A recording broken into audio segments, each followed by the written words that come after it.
Srimad Bhagavatam, Canto 10, Chapter 25, Text 8 through 10, Sarartha Darshini. Shukadev Goswami said, on Indra's orders, the clouds of universal destruction, released untimely from their bonds, went to the cowherd pastures of Nanda Maharaj. There they began to torment the inhabitants by powerfully pouring down torrents of rain upon them. Propelled by the fearsome wind gods, the clouds blazed with lightning bolts and roared with thunder as they hurled down hailstones. As the clouds released torrents of rain as thick as massive columns, the earth was submerged in the flood, and high ground could no longer be distinguished from low. Vishwanath Chakravarti Thakur. Indra sent forth the Samvartika clouds, which could cover the entire earth with a single vast ocean. Losing his discrimination because of anger, Indra released those clouds without considering the magnitude of their power. Rumbling with thunder, the clouds moved here and there, being pushed by Avaha and Pravaha winds. The clouds poured down hailstones. Read the next one too, Prabhu. Actually, just to clarify, because we had a little talk on this particular sentence. What does this mean, Acharya? Indra sent forth Samvartaka clouds, which could cover the entire earth with a single vast ocean. Because those clouds, their actual purpose is like the destruction at the night of Lord Brahma. So where the whole, world gets inundated. The whole lower planetary systems, Yeah, the all whole the way. lower planetary system. So Right. one vast ocean means that it got, drowned. Yes, It's all an completely ocean. submerged. That's how powerful those particular Right. clouds are. Jai. Yeah, I was also thinking, if I could also add something Sure. before we move on. I was always also thinking of that where it says that high ground couldn't be distinguished from low ground. One idea is that the water is just so deep you can't tell. But I was also thinking how it's described how at the time of annihilation, like all the elements themselves sort of, the rains come and they're so intense that it like washes away the elements themselves and their qualities, and then the elements merge into each other. And so I was thinking Nice. that's another way of looking at it, that not just, okay, you can't tell the valleys from the hills, but like the very land itself is being deconstructed almost, which is what happens at the Seems to be universal. supported by that statement. Yeah. Huh? Yeah. At least that Great. came to mind when I heard Nice. couldn't tell high from low. Jai. What? Srimad Bhagavatam 10:25, text 11 through 13. The cows and other animals, shivering from the excessive rain and wind, and the cowherd men and ladies, pained by the cold, all approached Lord Govinda for shelter, trembling from the distress brought about by the severe rainfall, and trying to cover their heads and calves with their own bodies. The cows approached the lotus feet of the Supreme Personality of Godhead. The cowherd men and women addressed the Lord. Krishna, Krishna, O most fortunate one, please deliver the cows from the wrath of Indra. O Lord, you are so affectionate to your devotees. Please save us also. Vishwanath Chakravarti Thakur. Remembering the prediction of Garga Muni, quote, by his grace, you will easily cross beyond all difficulties, from Bhagavatam 10:8-16. The Brajabasis were confident that in such a time of danger, Lord Narayan would empower Krishna to protect them. With this conviction, they pray in this verse. The word Devan refers to Indra. Okay, Acharya, you have to say something about that far out picture. Yeah, I was looking at that also of course, the cows voluntarily, they go into the water often, but it's such a perfect picture to go with that. Yeah. All half submerged. It's wonderful. Yeah. We see this a lot in Vrindavan, that the cows just walk through ravines up to their tops of their bodies. Yeah, they'll even swim across rivers, I've seen. Yeah. And sometimes the little boys who are herding cows are like grab onto the tail of the cow or climb on the back of the cow as it's swimming across the river. I've seen that at what is it, at Belvan, which is right next to the Yamuna there. I also thought it's super nice how the Bridge-Abbasis are saying, uh, first they say, deliver the cows. Then after that, they say, oh, by the way, you're so affectionate. Please save us also. That was also very sweet. Very sweet. Wonderful. Thank you. All right, let's go on. Nanda, would you like to read? Sure, thank you. Wait, we have to, yeah. Yeah, took me a minute. Krishna book, 10th, chapter 25, 10 to 13. Ordered by King Indra, all the dangerous clouds appeared above Vrindavan and began to pour water incessantly with all their strength and power. There was constant lightning and thunder, blowing of severe wind, and incessant falling of rain. The rainfall seemed to fall like piercing, sharp arrows. By pouring water as thick as pillars without cessation, the clouds gradually filled all the lands of Vrindavan with water, and there was no visible distinction between higher and lower land. The situation was very dangerous, especially for the animals. The rainfall was accompanied by great winds, and every living creature in Vrindavan began to tremble from the severe cold. Unable to find any other source of deliverance, they all approached Govinda to take shelter at his lotus feet. The cows, especially, being much aggrieved from the heavy rain, bowed down their heads, and taking their calves underneath their bodies, they approached the Supreme Personality of Godhead to take shelter of his lotus feet. At that time, all the inhabitants of Vrindavan began to pray to Lord Krishna. Dear Krishna, they prayed, you are all powerful and you are very affectionate to your devotees. Now, please protect us who have been much harassed by angry Indra. If you can say something about this, and then we can go on to the next slide. Well, no, sorry, but the one thing that I could especially relate to was how the inhabitants were especially, let me just see the word, anyway, where they were really pierced by the cold, they trembled from severe cold. I just could relate to that. Sorry. Yeah. No, we can all in this world. And you can imagine how, as was previously stated by Srila Prabhupada in the Bhagavatam too, that it was so out of season. It wasn't the cold, it wasn't time for the cold, what to speak of the heavy rains like that they just really were totally distraught. Dreadful situation. All right, go on to the next slide, Nanda. Just one point. Yes. Oftentimes in narrating or writing or trying to convey something in a story and word form, you kind of lose the impact of the suffering. These people, this description is how intense that is, kind of gets lost in that it's a paragraph or two, and then all of a sudden Krishna lifts the mountain and gives them shelter.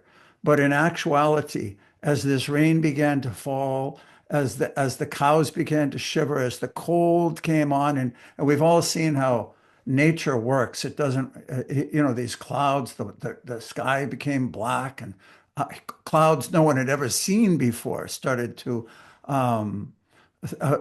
rain like piercing sharp arrows, as thick as pillars without cessation. It just kind of grabbed me that in story form, you don't really catch how much they were suffering. And still, even in that condition, they actually had no other shelter. There was no way they could have stopped any of it by going inside, by trying to hide, by building a bomb shelter or whatever people try to do to get shelter. Ultimately, they had to take shelter of Govinda. Wonderful. Nanda, next. This is from Sharata Darshini. Seeing the inhabitants of his Gokula rendered practically unconscious by the onslaught of hail and blasting wind, the Supreme Lord Hari understood that this was the work of angry Indra. Sri Krishna said to himself. Because we have stopped his sacrifice, Indra has caused this unusually fierce, unseasonable rain, together with terrible winds and hail. By my mystic power, I will completely counteract the disturbances caused by Indra. Demigods like Indra are proud of their opulence, and out of foolishness, they falsely consider themselves the Lord of the universe. I will now destroy such ignorance. Since the demigods are endowed with the mode of goodness, the false pride of considering oneself the Lord should certainly not affect them. When I break the false prestige of those bereft of goodness, my purpose is to bring them relief. I must therefore protect the coward community by my transcendental potency, for I am their shelter, I am their master, and indeed they are my own family. After all, I've taken a vow to protect my devotees. You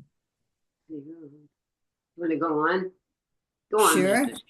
It's more, this is Srila Vishwanath Chakravarti Thakur's comments.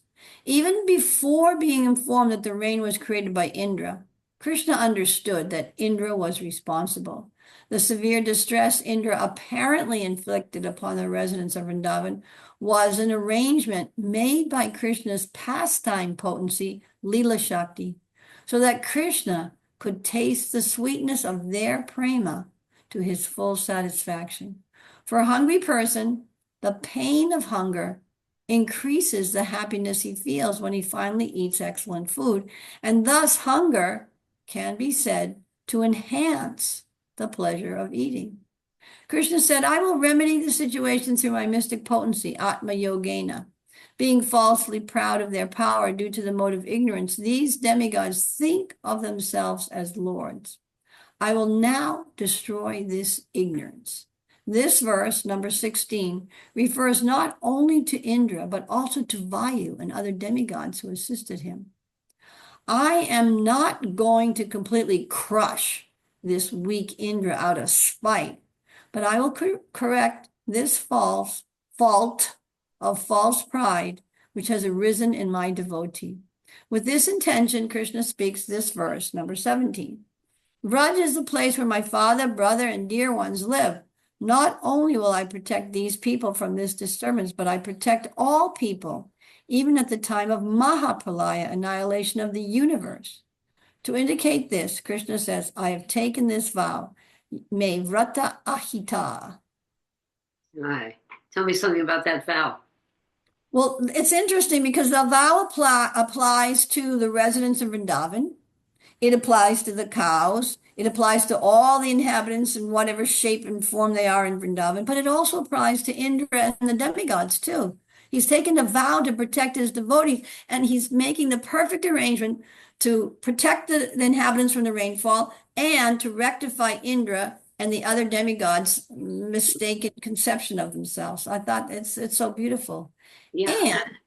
And just another little point, I never considered that this was the other demigods were involved in it till Srila Vishwanath Chakravarti pointed out so clearly, and then as soon as he pointed it out so clearly, oh yeah, Vayu was, because it says the winds and the rain and this and that, but I never thought, well, the person behind it is involved. And anyway, I appreciated that also.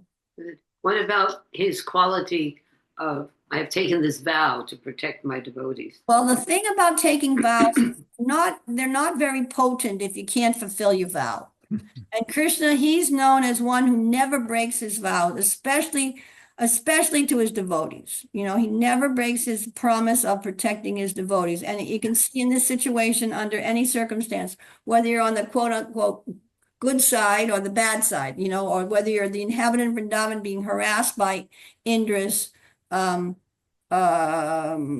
harassment of the rains, or you're Indra himself who's acting inappropriately, Krishna's taken a vow to protect his devotee, and that's what he's going to do. All right. So we have a safe shelter. Very safe. Thank you. It looks like we have some comments. Acharya wrote the verse, and Thakur Murari, would you like to say something? Hare Krishna, dear devotees. Very well. Yes.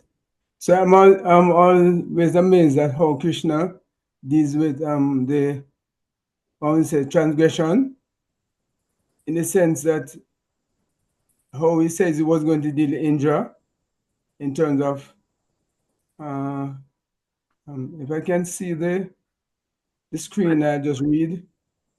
I was said there. Yes. So I'm not going to completely crush this weak Indra out of spite, but I will correct this fault of false pride, which has arisen in my devotee. End of quote. So with this intention, Krishna speaks this verse 17. So there's a story, I think we all know it with this. Is this big picture in the Chaitanya Leela, where Digvija, where he was conquering all different persons. And when he came and, made so one presentation, and eventually Lord Chaitanya told him he made a lot of mistakes, and brought him down so low. But he did it in so much in a manner, because whilst his students were laughing, he kind of, chastised him a bit, say, do not do it. And he quietly sort of corrected him. So I'm always amazed at how the Lord deals with transgression. So that's my point. Hare Krishna. It's beautiful. That Krishna does it very gently Right. to support his devotees. Thank you, Prabhu. Acharya? Yeah, thanks. I also thought it was really interesting. Sometimes materialists will, I've heard before that to try to rationalize away the suffering of material life, and they'll say something, oh, well, without the suffering, then you can't appreciate the happiness. And we reject that as a rationalization for material suffering.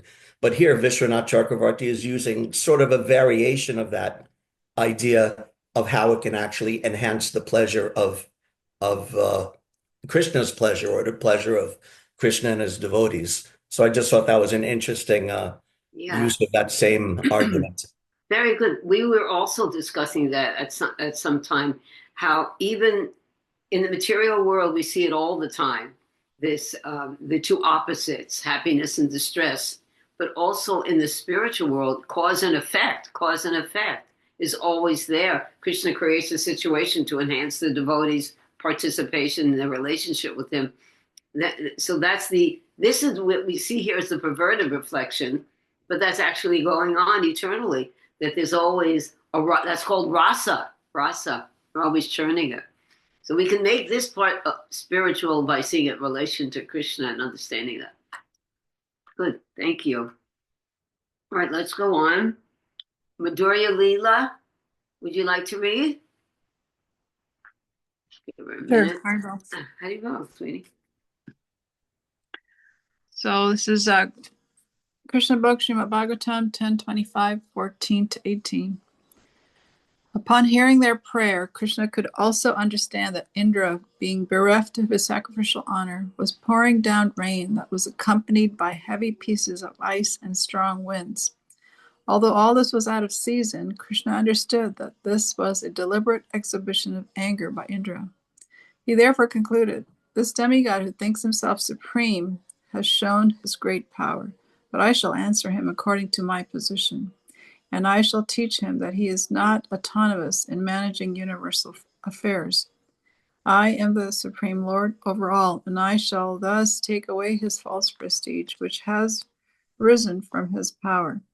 The demigods are my devotees, and therefore it is not possible for them to forget my supremacy. But somehow or other he has become puffed up with material power, and thus is now maddened. I shall act in such a way to relieve him of this false prestige. I shall give protection to my pure devotees in Vrindavan, who are at present completely at my mercy, and whom I have taken completely under my protection. I will save them by my mystic power. Hey, Madhurya, can you tell me something about this? How Krishna's reciprocating? How he's reciprocating? Okay. Yeah, they're surrendered souls. They're expecting and fully confident of Krishna's mercy. So, just like when Draupadi finally put up her hands and Govinda, I surrender, you know, that's when Govinda protected her. So they're completely surrendered. So he's protecting them. They're under his care. Right. I like when you Um, said they're expecting. That's one of the principles of surrender, to expect Krishna's mercy, yeah. Krishna's protection. Very good. Something else? Yeah, one thing one thing about the hail size, I didn't think that in Vrindavan that they would have. I think at one point they said, I don't know, a pretty large hail. Maybe it was golf size or something. I don't know, but I've never seen it like that. The other, the other thing is, I always wonder, you know, the Indra and several other demigods like that, they make a lot of mistakes and pretty big ones too. And yet Krishna is very kind and forgives them and rectifies them, and they stay where they are most of the time. But in our case, it seems like we're trying and we make a mistake, say we suffer a lot. We go through a lot. We fall down and we go to a different species, but that doesn't happen to them. I think it happens, but in a different time frame. I mean, this living entity who is now in the post of Indra, it's a process. It's a process. And by being in that post, he has to deal with his own pride. He has to get purified. And his realm of power is much more expansive than our realms of power. Everything is perfectly proportionate according to Krishna's arrangement. It might seem that they're not suffering the way we are because everything is speeded up here. We do something, we suffer immediately. Sometimes that's why the demigods want to take birth here, because the suffering happens, comparatively speaking, pretty soon. So you get purified and quickly go back to Godhead. They're saying the opposite thing. You know what I'm saying? So it's just a matter of perspective. That's what I always thought. Pati, what do you think about that? Both are valid points. Indra has accumulated so much piety. He's become overwhelmed by his position, as we talked about last week, with that contemplation on the objects of senses, lust develops from lust, anger arises. He's in a big position, but that's because he's accumulated so much, and he's getting Krishna's mercy. He is getting purified, just as any sincere devotee would be, rather than being pushed down into a lower species. A sincere devotee says Krishna wouldn't do that. He helps the devotee, and that's what he's doing here with Indra. Also, regarding the point of hail, by Krishna's arrangement, I did see hail in Vrindavan and at Govardhan Hill.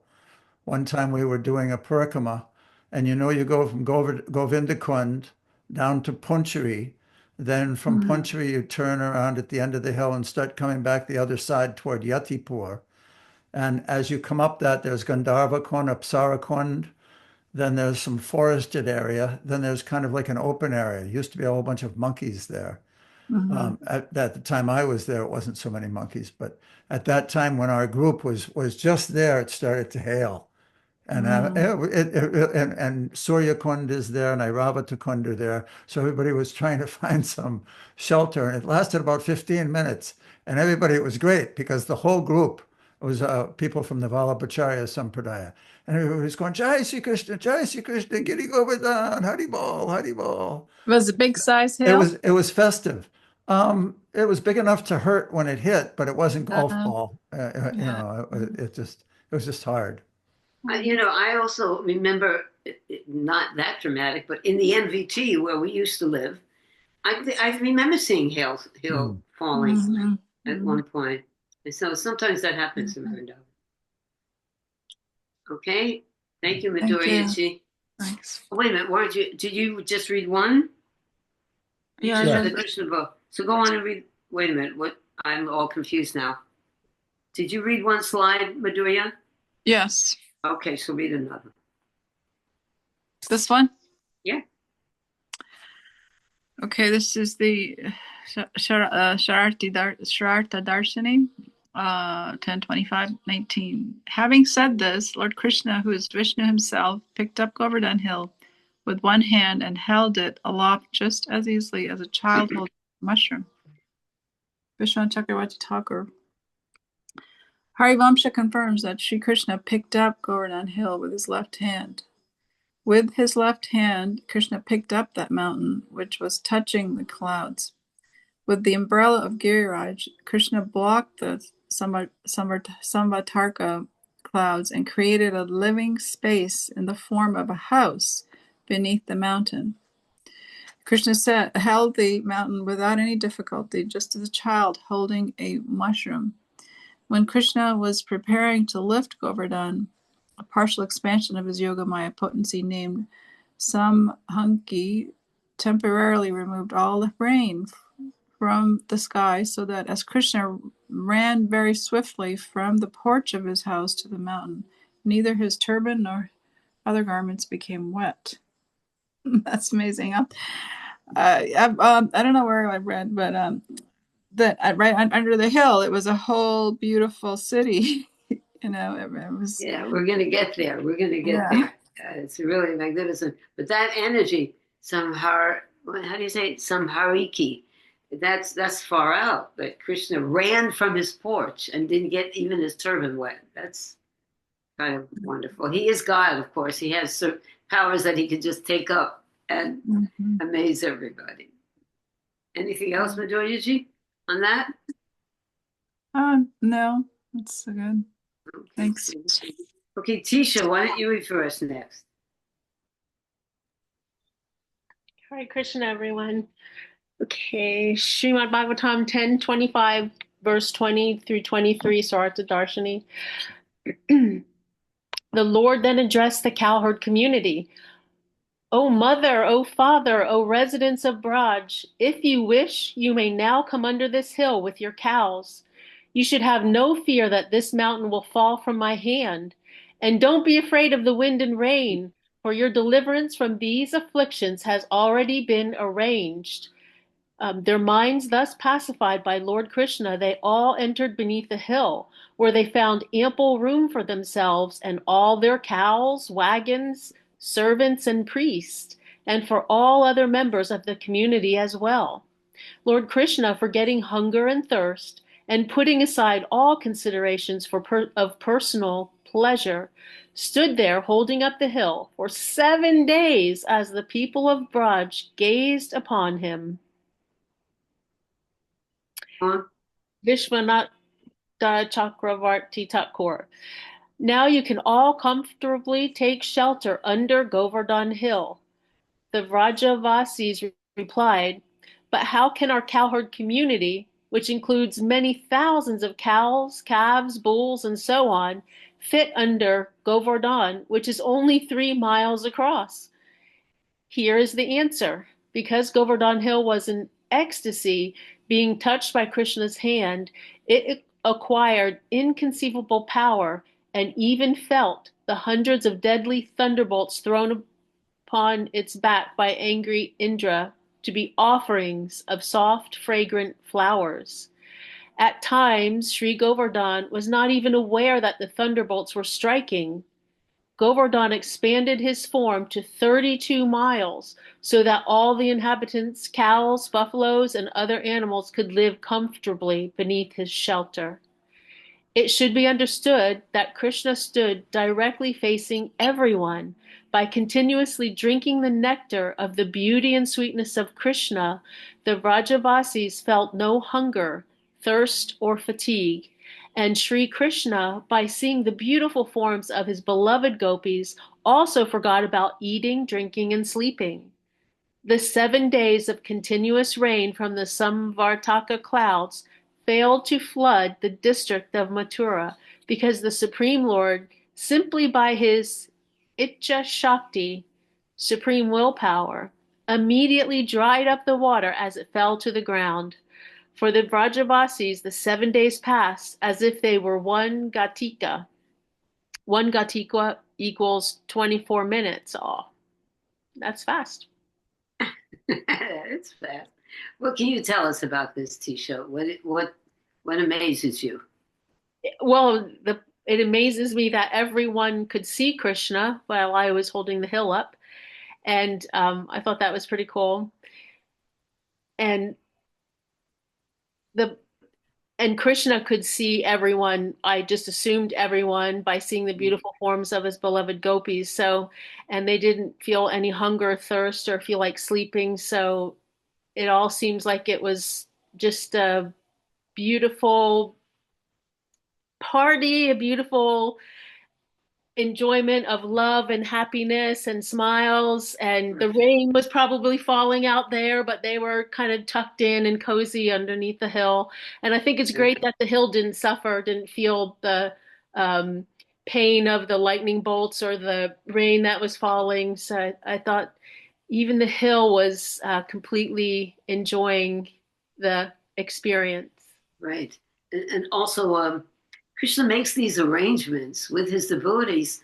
He wanted to have that intimacy with all the residents of Braj underneath the hill all together and having different relationships with everyone who he looked at, glancing at different. He looks at you, he looks at me, but he's doing a whole thing with me and doing a whole thing with you.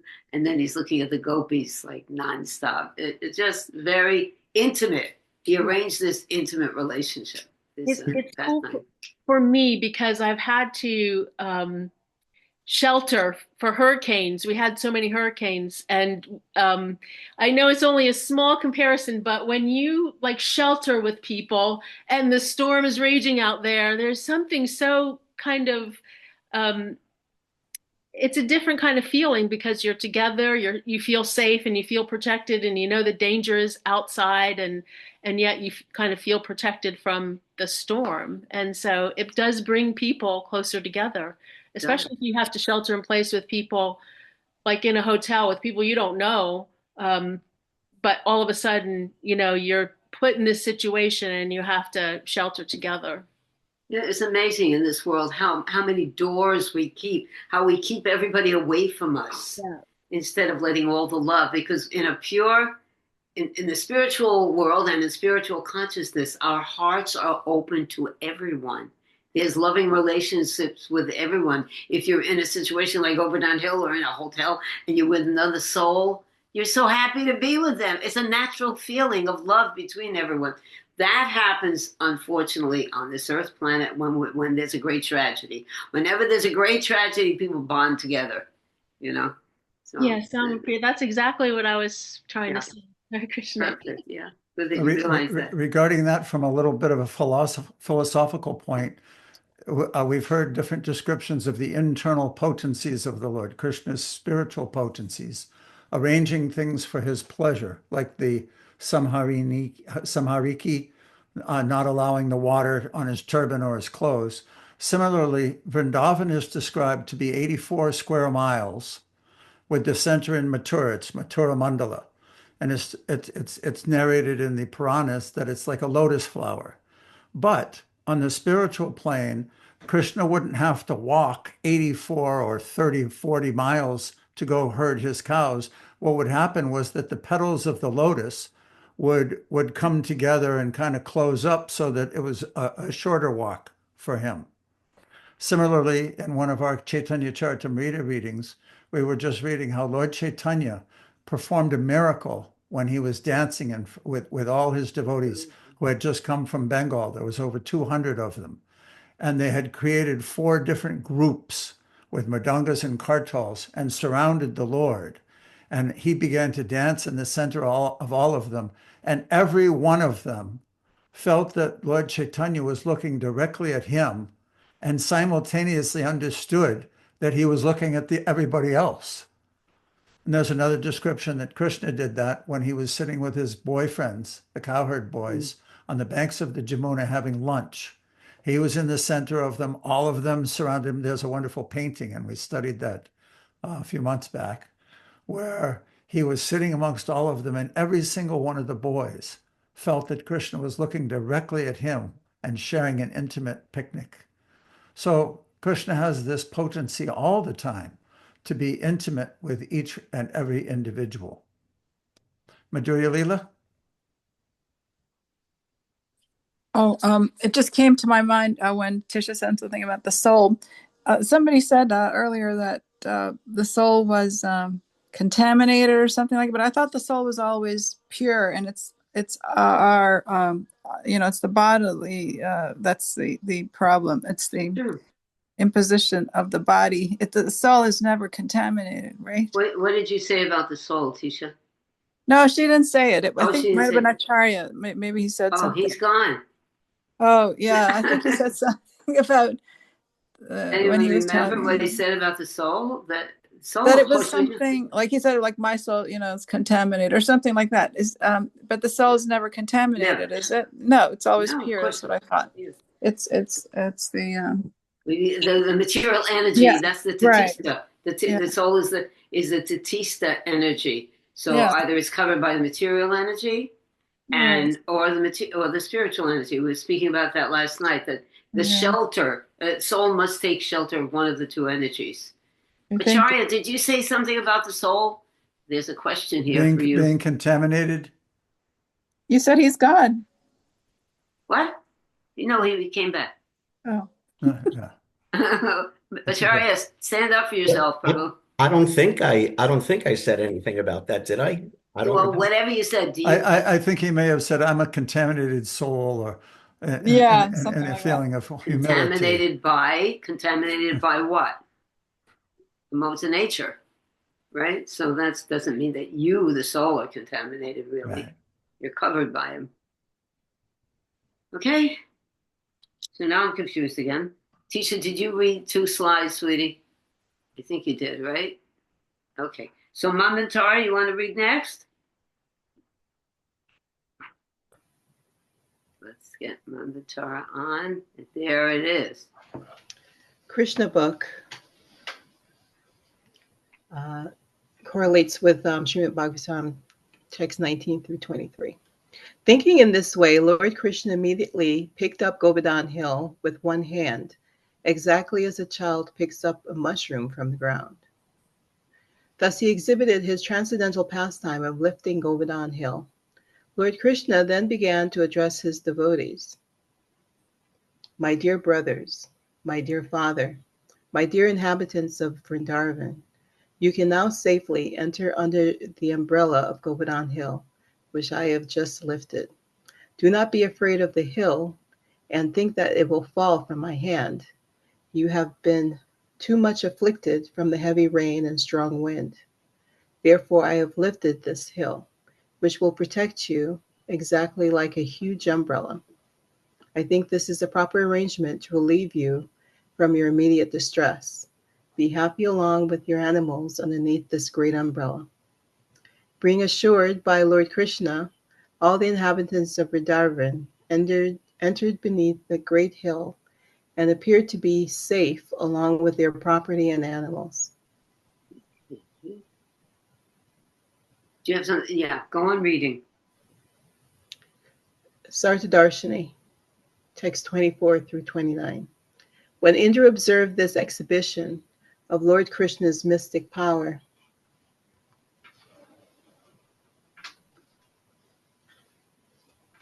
Are you there? he became most astonished.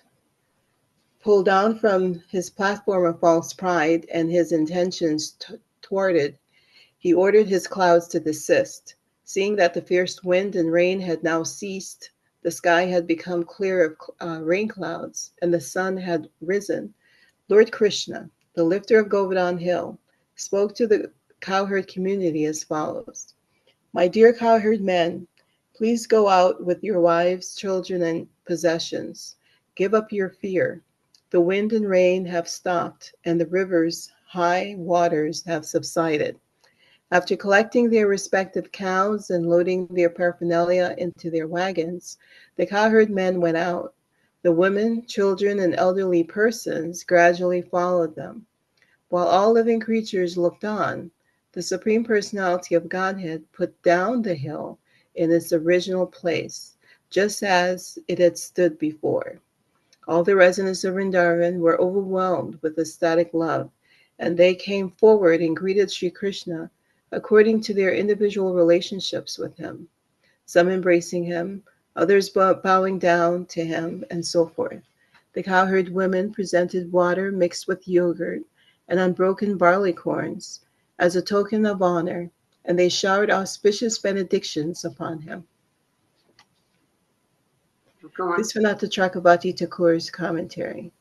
Overwhelmed in love, each of the Rajavasis approached Krishna according to his position, as an inferior, younger member of the community, as an equal, or as a superior, and they dealt with him accordingly. Krishna's superiors offered auspicious benedictions, lovingly smelled his head, kissed him, massaged his left arm, which held up the mountain, cracked the fingers of his left hand, and inquired with parental affection as to whether he was tired or pained. Krishna's equals laughed or joked with him, and those who were younger fell at his feet, massaged his feet, and so on. The word cha in this verse indicates that the wives of the Brahmanas joined with the cowherd ladies to offer auspicious items like yogurt and unbroken grains. They gave blessings to Krishna by saying, may you subdue the wicked, protect the decent people, give pleasure to your parents, and be enriched with all wealth and opulence. Okay, Manvantara, it looks like Krishna is receiving blessings from some people. How does that work? They're giving blessings to the Supreme Personality of Godhead. Yeah, that's wonderful. Krishna accepts everyone's blessings. When he took birth, Nanda Maharaj was soliciting all the Brahmanas for their blessings, and all the ladies gave blessings on him. And there were comments by Srila Prabhupada about how, the Supreme Lord accepts blessings, wants your blessings. And I forgot exactly what was being said. So different relationships Mm-hmm. were manifest. He got blessings from some people, and some people related to him in many different ways, according to their rasa, according to their relationship with him. May I ask a question? Please. There were some ideas that it was Govardhan as a personality that lifted the hill versus Krishna in the cowherd form. Like, obviously, it's Krishna, no matter how you're looking at it, lifted the hill. But in terms of relationships that he had with, like his boyfriends and his father and mom and the gopis and so forth, being the lifter of the hill in that form with all these various relationships versus Govardhan being the lifter of Govardhan. Do you know what I mean? Being the lifter of Govardhan. Yeah. No, I'm confused. Manvantara, are you saying you've heard or you were thinking Well, that there's a form other than a cowherd just, boy that plays in Vrindavan? It was somebody, some other form? No, I thought it was, I read earlier that Krishna was saying, look, the hill took on a different form. Just look. That was in relationship to the time that he had manifested another form on top of Govardhan to accept all the food that was being placed upon the hill. Remember, there was a painting where it showed that they were all down there. They had placed all kinds of foodstuffs onto the hill itself. And then Krishna manifested another form on top of the hill that began to accept those offerings. And Krishna was down at the bottom of the hill with the Brijbasis saying, look, Govardhan is accepting our offerings. Yes. But it was Krishna who became the hill. Absolutely, it was Krishna who became the hill. But in the lifting of the hill, I was under the impression, having just read that perhaps it was this Govardhan. That's what I was asking. I see. No, I've never heard that. No. Govardhan not in that form. He lifted the hill with his left pinky in the form of Krishna, the cowherd boy. Right? It's like okay. this. And then we have two people who want to comment on this. Oh, there we go. That's it. Manvantara, you see? That's the hill. That's Krishna lifting the hill. as a cowherd boy. Yeah. Right. A lot of mysticism in this one. Thakur, did you want to say something? And then Nanda? Yes, I was just thinking, the Krishna Leela is so sweet. All the Leela is different manifestation, but you see, we're in that different personalities were sort of relating to the Lord. Some were bowing down, some were hugging, some were kissing, some were offering blessings. So it makes the Leela so sweet. Yes. Right. Everybody related in their own way to Krishna. And Yeah. still, I always like to bring it back to even us small little conditioned souls down here, how Krishna is relating with each of us in the perfect relationship with us. We can't forget that, because then it becomes too far removed from us. We do have something to do with the Supreme Personality of Godhead. He's relating to us in our life, and we're relating to him. So just as we could even give blessings to Krishna too. It's our relationship. It's a loving relationship that we develop. Very good. I like. Yeah, Yes, just like to add quickly, we're reminded of I think it's chapter 2 of the Krishna book, where the demigods are offering prayers. The Lord is there, so they're offering prayers to the Lord for the Lord himself, which is very sweet. It can happen in Krishna Leela. The demigods offering prayers, Yeah.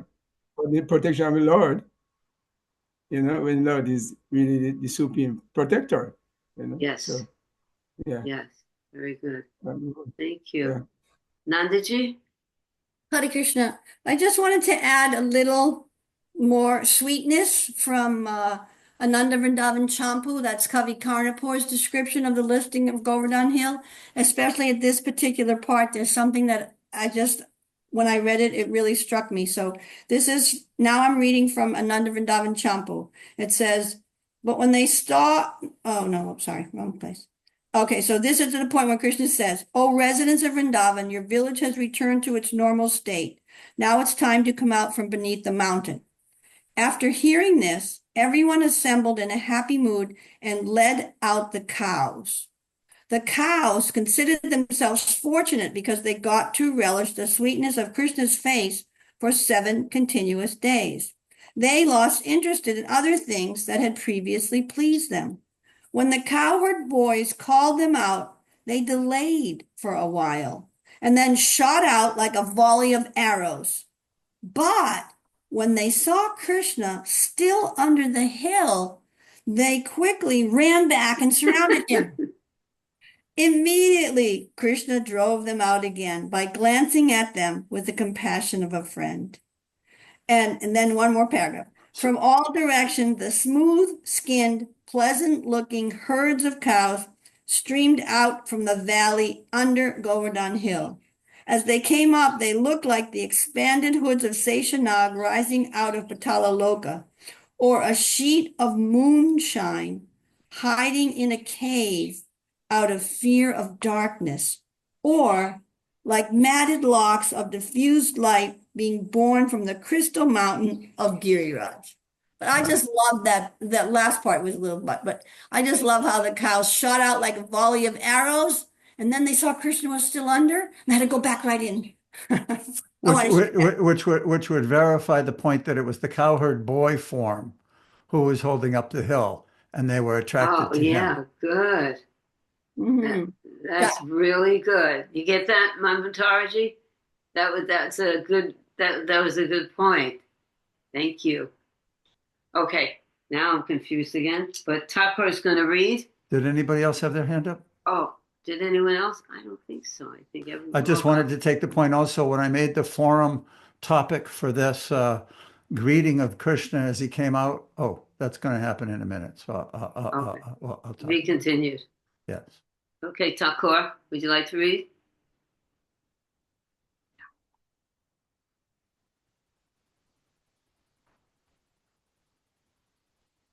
Where are you, Thakur? Are you there? Yeah, sorry. Okay, so Krishna book, 10:25, and it's 24 to 29. The inhabitants of Vrindavan and the animals remained there for 1 week without being disturbed by hunger, thirst, or any other discomforts. They were simply astonished to see how Krishna was holding up the mountain with the little finger of his left hand. Seeing the extraordinary mystic power of Krishna, Indra, the king of heaven, was thunderstruck and baffled in his determination.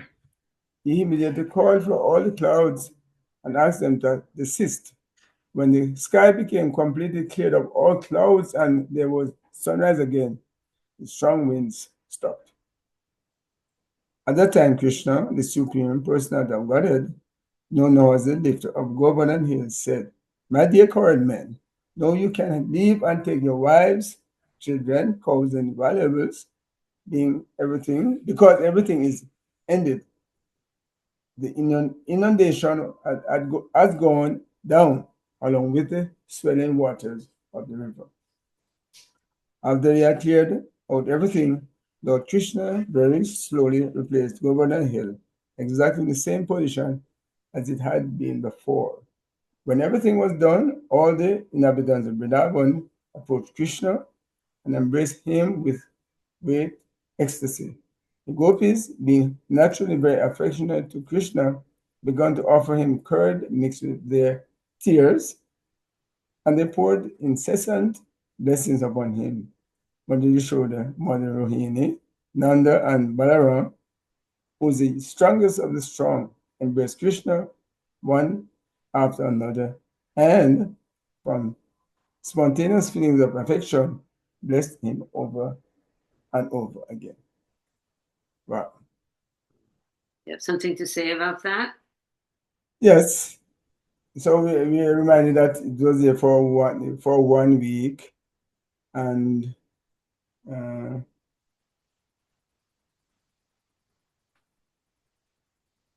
okay, they were astonished to see how Krishna also was holding up the mountain with little finger of his left hand. Okay, so Indra realized, hey, it doesn't make any sense. So let me stop. At that time, Krishna, the Supreme Personality of God, and known as lifted up Govardhan and said, "My dear Corinne," so he told them to wives, children, co whatever. And lastly, at the bottom there, the gopis, being naturally very affectionate to Krishna, began to offer him curd mixed with their tears. Wow. And they put incessant blessings upon him. So here the gopis are blessings of Krishna. Oh, okay. And he says, Mother Yashoda, Mohini, Nanda, and Balaram, who the strongest of the strong, embrace Krishna. So we're seeing different kind of relations with the gopis, Mother Yashoda, Balaram, Nanda Maharaj. So all very sweet. Hare Krishna. And here the blessing again. Haribo. And then what was the last thing you said? He's been blessed again. Yeah, they're saying He got blessed again. bless him over and over again. So yeah, blessings because he's playing the part of a human personality. So we know that they know that he's Krishna, the Supreme, but he is their friend, he's their lover, whatever. So yeah, the blessings all around. So we're saying blessing the Lord. Yes. So beautiful that when a devotee blesses the Lord, that's so intimate and beautiful. God bless you, God. Krishna, that's beautiful. Thank you, Acharya. Want to say something? Yeah, thanks. That one line, Indra, the king of heaven, was thunderstruck. Every time I read that, I laugh out loud every time I read that. That's And great. I've always wondered, is Srila Prabhupada like on purpose making like a little Oh, yeah. joke, Of play on course. words, or is it inadvertent? But that one line cracks me up every time I read it. I'm sure Prabhupada is well aware of everything that he's doing. That's perfect. We also appreciated that one. Again, back to the greeting of Krishna as he came out of the mountain. The forum topic was to compare the greeting of the residents of Vrindavan with Krishna at that time with the time that they welcomed him and greeted him after he had subdued Kaliya and come out of the dangerous condition, and they all welcomed him then. And there was some nice forum entries for that. And Acharya, you found a great verse from the Bhakti Rasamrita Sindhu quoting Lalita Madhava about how Krishna exhibited all the rasas at once in a little paragraph. That was beautiful. Thank you for that. It's just interesting to try to understand the subtleties of rasa and how here all of them were enjoying for an entire week together, but at the same time they were being protected from the wrath of Indra and all of nature's fury outside of their environment, just like Tisha gave that nice example of the hotel during a hurricane. They all came together. So when Krishna finally came out, everybody was embracing him and hugging him and, yeah, well done, crack his fingers, give him a little massage. Whereas when he came out of the river after he had killed Kalia, which was an extremely dangerous circumstance for him, there was a slightly different mood of safety. He was saved from the event, and now he's back and he's safe again. So I found that interesting. Heart strings being pulled a little bit differently.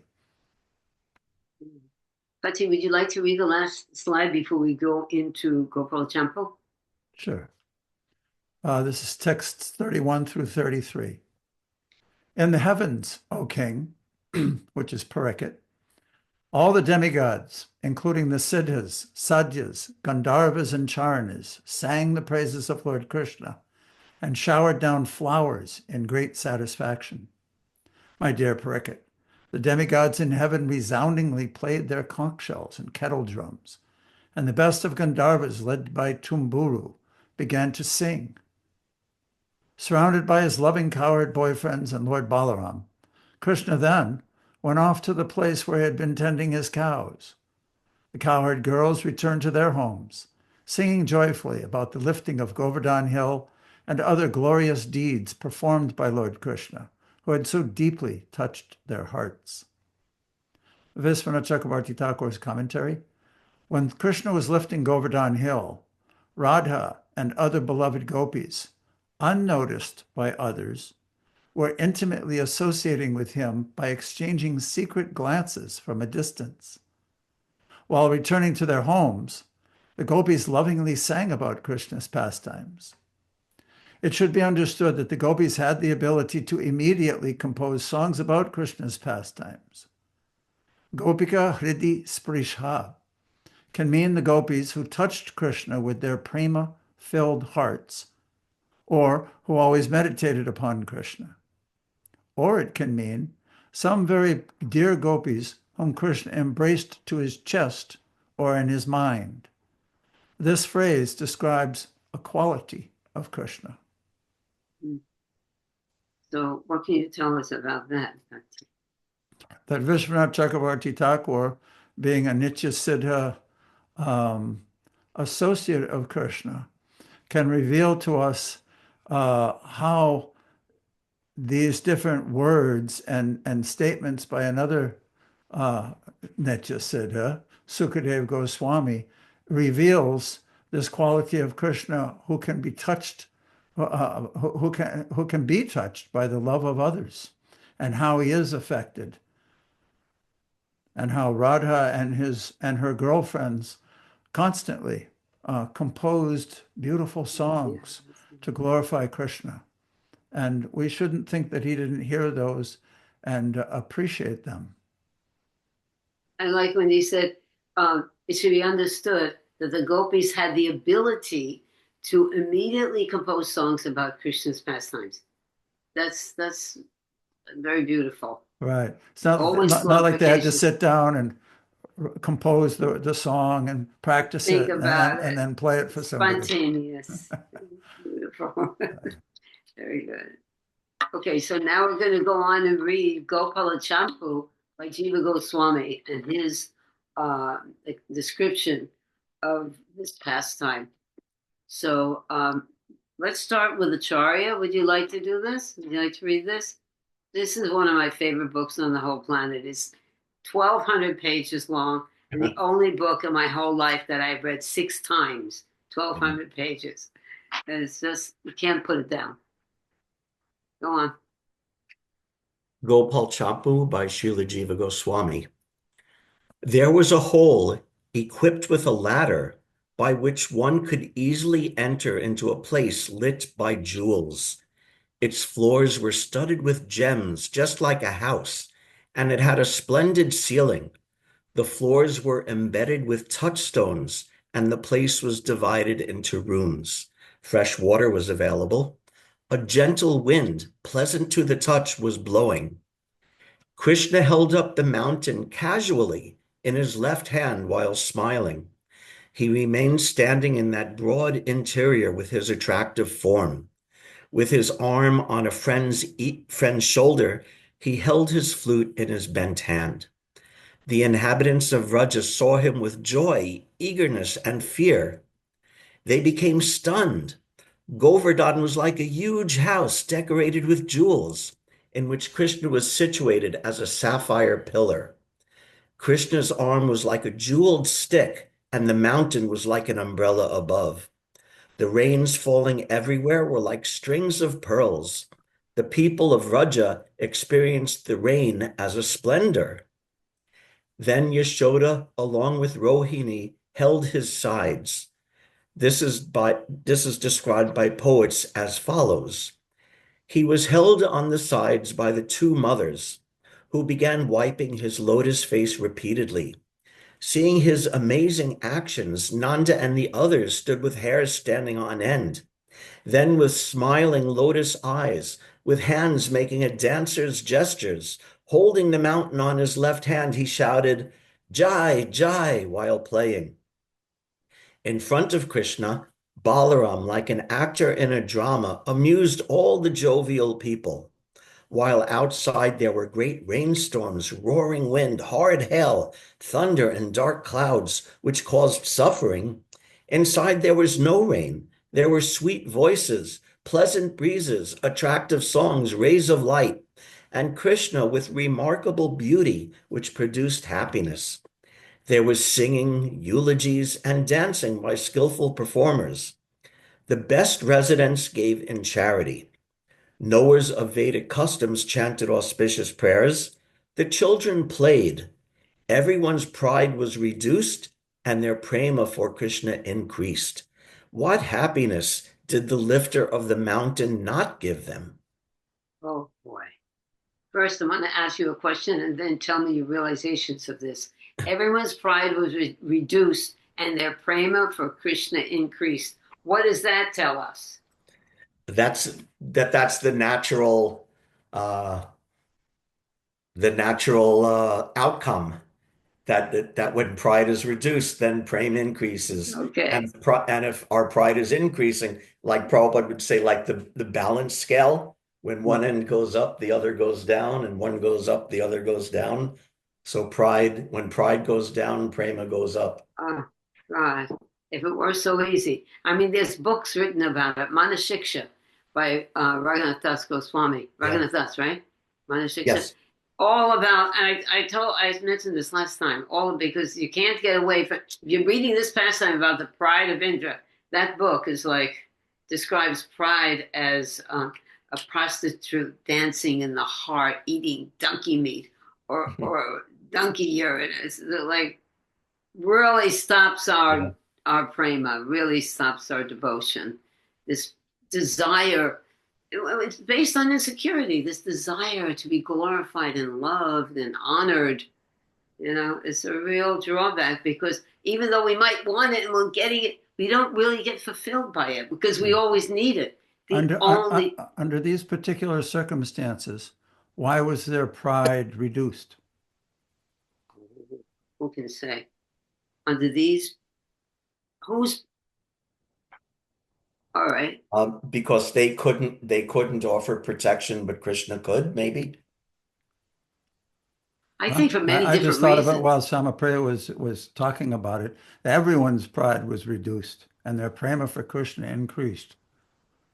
Pride is natural when you have these bodies. When you're in the material world, you're proud. It's one of the qualifications to be here. You have to be proud, meaning that you're important. You're the most important thing. So, what? Go on. Something else I really loved in this description is, sometimes you may think, okay, Krishna lifts up the hill, and underneath you may think it's just like Mm, a field or like, right. just rocks, rocks scattered around or something. But he lifted it up and it was like a whole like place. It was a whole pastime land with houses and rooms and AC It's and just, everything was there. AC. Yeah, the pleasant breezes were Right. blowing, Right. right? And jewel decorated with jewels. It wasn't just like a rocky wasteland underneath the mountain, but a Oh, whole no. beautiful pastime place for them. Good. Tisha? I was always wondering if they looked up, did they see like roots of trees and ferns? Actually, it's described in the Gopala Champu that there was a hole in the hill. Here, Krishna was right here. and a ladder going here. up. Yeah. And when you went up into that, there was a hole. That's where it expanded. That was the spiritual world. That was everything, from my understanding. When I read it, I was wondering, how did the cows go up a ladder? Maybe it was a ramp. Oh, practical. It was taken care of. If Krishna took care of everything else in that position, he certainly made a nice arrangement for the cows. I'm sure of that. Yeah, that is wonderful. Anything else? Sharia? Anyone? Okay. Nothing else for me. Okay. Nanda, you want to read the next one from Gopala Chambu and then Tisha? Oh. Since the thunderbolt was useless against the lofty mountain, in anxiety, Indra became fearful, astonished, and ashamed. For a long time, he thought in silence. Ah, I remember. Vishnu has appeared there in the form of Krishna. How can he, who is holding up the mountain, be defeated by anyone? At that time, a foolish, lowly yaksha, partial to Kamsa, approached Indra with joy and offered respects. He said, "O Indra, I, from the house of Mahindra, son of the Danava named Drumila, offer my respects to your lotus feet. Kamsa, acting for your welfare, filled with affection for you, has offered and sent his respects, filling the directions with the sound of drums. We are very happy with the actions you have undertaken. I have seen that the cowherds who rise up proudly like ants have not been killed by fate. What is the necessity of accepting sacrifices from these cowherds? Taking permission, we will perform sacrifices for you." Hearing this, Indra became astonished. He began to think, "Oh, by taking intoxicants, I have destroyed my intelligence. I have contradicted the norms by showing friendship with the enemy. I have thus proved the meaning of my name, breaker of the family rules. Since I was proud, it is not proper. Since I was proud, it is proper that I have been defeated, for it is seen that he who is overcome by pride will be defeated." Indra then spoke to his servants, revealing this. "Let this be. Withdraw the clouds of destruction. Be tolerant to the son of Nanda, since he is my younger brother. We have been taught a lesson. How can we think of defeating Krishna?" Oh, God. All right, Nanda, what does this mean? If this wasn't a big wake-up call for Indra, when Yaksha came and said, "We're really happy with you," I don't know what was, and obviously it was because of the way he reacted from it. But it's interesting how immediately the demons, it just exactly just showed Indra exactly what his actions were like. They were demoniac because he was trying to kill Krishna. And so why shouldn't he, quote unquote, why shouldn't he be friends with Kamsa, who was also trying to kill Krishna? And he thought, I'm on the wrong side of the line here. Oh my God. So this praise by low class people, right? Praise by low class people. The desire for fame is so ingrained that one is being praised by low class people. And then Indra became aware that, oh my God, I'm being praised by low class people. It's whew, very wonderful. Okay, Mother Torah. Did you want to say something? While Mother Nanda was reading, there was a sentence that was skipped. And yeah, that's it. Okay, read it. Sorry about that. It is intolerable that respect for the great is destroyed by the pride of the insignificant. Yeah, I totally missed. Sorry. God, No problem. that is big. Okay, Nanda, what do you think of Thanks for that? catching that. Okay, now you tell us what that means. It's intolerable that respect for the great is destroyed by the pride of the insignificant. It's intolerable. Yeah, the great can't tolerate it, that's for sure, because they think they're great and they think the other guys are insignificant. So they don't want to be, they're not moved by anything that an insignificant person says. They just want, their reaction is, let me crush him for his foolishness of not seeing my greatness. Mm. It's intolerable. My goodness. Okay. Is that it for that? Okay, so we have two last readers and the last. Well, I think there's only one more. I know, one. but Yeah. I wanted both of them to read. So, Midori Lita, why don't you start with this? Read the first two paragraphs, and then Tisha. Midori? Okay, thanks. Gopal Champu. He ordered the Yaksha to deliver a message to Kamsa. I have understood that though you are constantly angry at Krishna, you remain in fear of him. This increases my anger towards you. If this is true, then I will deal with the situation appropriately. I have 100-fold wrath, 1,000 eyes. I have 100-fold wrath, 1,000 eyes, and millions of hands. Who can oppose me? Your wealth has been spent on Rakshasas, and you have lost favor of the Devatas. Krishna will soon be the destroyer of the members of the Bhoja dynasty like you. When the clouds cleared, Krishna roared loudly to the people, come out of the hole with all utensils gathered together. Go quickly without fear. When he spoke these profound words clearly in that place, the clouds, which were previously defeated by the power of Govardhan, were defeated by his proud roaring. Tisha? One thing that I forgot to go over, I'm going to go back a slide because I want to find out what this means. He's my younger brother. Where was that? There it is. Nanda, what does this mean? Withdraw the clouds of destruction. Be tolerant with the son of Nanda, since he is my younger brother. How is Krishna Indra's younger brother?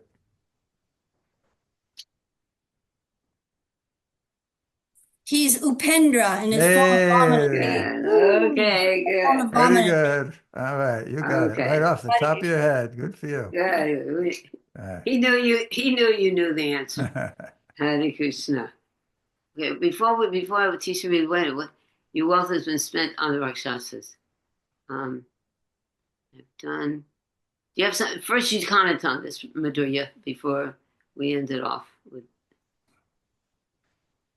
Oh, Yes. okay. I have something to say. This is Indra understanding his own wrath. I have 100-fold wrath. He knows how angry he can get. He knows his power. And but then he also says, who can oppose me? Then he still has that pride. And he just met the person who can oppose him. That struck me. What about you, Madhurya? What struck me about the first two paragraphs? Yeah.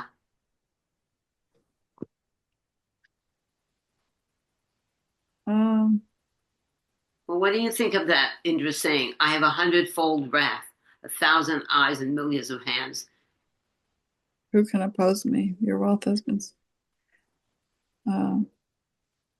It says your wealth has been spent on Rakshasas, and Yeah. you lost favor of the Devatas. So is he talking to Krishna? He's No, talking to the the Yaksha. Yaksha to Yeah, the deliver the Yaksha. message. But He when ordered the Indra Yaksha himself Kamsa. when he himself says, I have 100-fold wrath, he knows himself. It's not that he doesn't know that he's proud. It's not that he doesn't know that he's, very much affected by the modes of nature. What? That's not at Yeah, all where for he's me, that's coming. what I have 100-fold wrath. He knows This is a his message to nature. Kamsa. In other words, Yeah, you've okay. sent a message to me that you're very proud, pleased with Oh. what I'm doing. I'm not in favor of your message at all. I've understood that you are constantly Okay. angry at Krishna and remain in fear of him. This increases my anger towards you. If this is true, then I will deal with this situation appropriately. I have 100-fold wrath, 1,000 eyes, and 1,000,000 hands. Who can oppose me? Yeah, In well, other words, he's expressing that as a challenge to Kamsa, that's there. not humility that I've been No, it's overwhelmed not by the mode. humility, but he is. This is I thought that it was a situation that he knows what he's dealing with in himself, and even though he's using it in the right way, it could get in the way sometimes. But that's what I thought. But I I probably see. am wrong. Okay, we have two, Nanda, and then Acharya. Actually, it's for me. It's that he knows that he's more powerful than Kamsa. Yeah, of course. Right. I can squish you really easily, Kamsa, and because you don't, I don't see it that he's. Well, anyway, he's more Okay, powerful. okay. I admit I had a weird vision. Sorry. That's not a weird vision. Okay, Acharya. It's also nice, just like Prabhupada would sometimes say about like lust, anger, greed, that these things are not given up, but they're applied properly. So Indra is condemned for his anger against Krishna and the Brijabasis, but now we could praise him for his anger against Kamsa.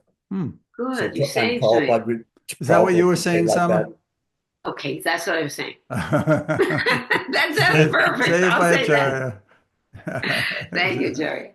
Okay, Tisha, why don't we go on and you continue? That was Finish up great. for us. Okay, accompanied by blaring music to stimulate the people to follow his orders, the people, along with the cows, shining like Krishna's body with fame and affection, emerged from the hole, resembling the heart of Govardhan. First, the cows came out of the hole, turning here and there to see the face of Krishna.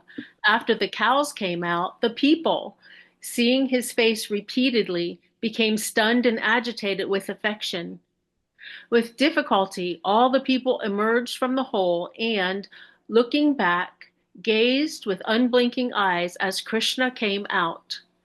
As the jiva becomes satisfied on attaining life heirs, so the people, on seeing and attaining Krishna, attained bliss. He who held up the mountain to protect his people and was filled with spontaneity, all qualities, beauty, tenderness, and love that spread everywhere, appeared before the eyes of the people at the base of the mountain. As he had raised the mountain, he put it down. Everyone saw this, but did not exactly know how he did it. Helplessly immersed in solid streams of prem, the cowherds met Krishna as he came from the hole and embraced him and welcomed him according to their status, from the elders down.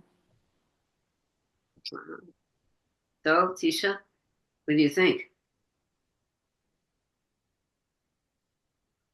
I don't know. I don't know what to think. I think it's cool that the Krishna put the hill down, but they didn't really see exactly how he might have done it. But It kind of opens your mind to question, right? If he's in the middle of the hill, right, how did he put it down and get out? I was thinking about this. I was listening to the tape on driving home. Like, I wonder how he did his arm stretch real long, and he got this big long arm, and then he pulled it out. Just all kinds of ways to think about how he might have got the hill down. But no, we don't have to understand how he got it down. That's actually even they couldn't understand. But he got it down. They were watching him. He has all these different potencies that work with him. But the most important part about that, though, really is the expression, the different ways to express how much all the people and the cows loved Krishna, all the different ways. I think it said something about when we get a body, the life heirs. Is that what that really meant? Comparing to when we get As the jiva becomes satisfied on attaining life heirs, so the people on seeing and attaining Krishna attain bliss. What does that mean? That jiva becomes satisfied attaining life heirs. Because if you can't breathe, that's it.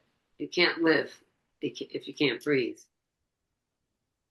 It's and jiva, essentially, that gets into a whole topic about what is jiva. I think you're right.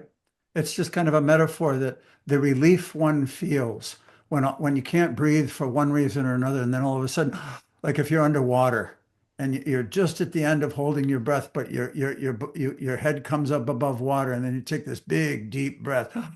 It's such a relief. So just as the jiva gets something of that nature. Because actually, the soul is called jiva in the material world, and he breathes. Without breathing, you can't live in this material world, in a material body. Okay. Anything else? No, everybody is completely self-satisfied and totally aware of the absolute truth. Good. Yay. Hi, everyone. Okay, thank you all.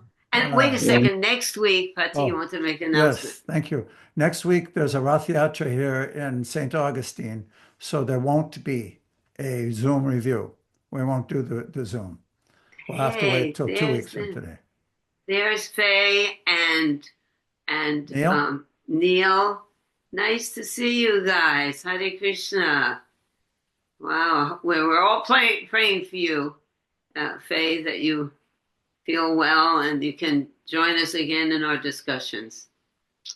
Thank you, everyone. Hare Krishna. Hare Krishna. Vanchakalpatarudascha, Kripasindavevacha, Nityam Pavanebhyo, Vaishnavebhyo Namo. All right, have a good week, everybody. Hare Krishna. Hare Krishna. Jai Jagannath Swami.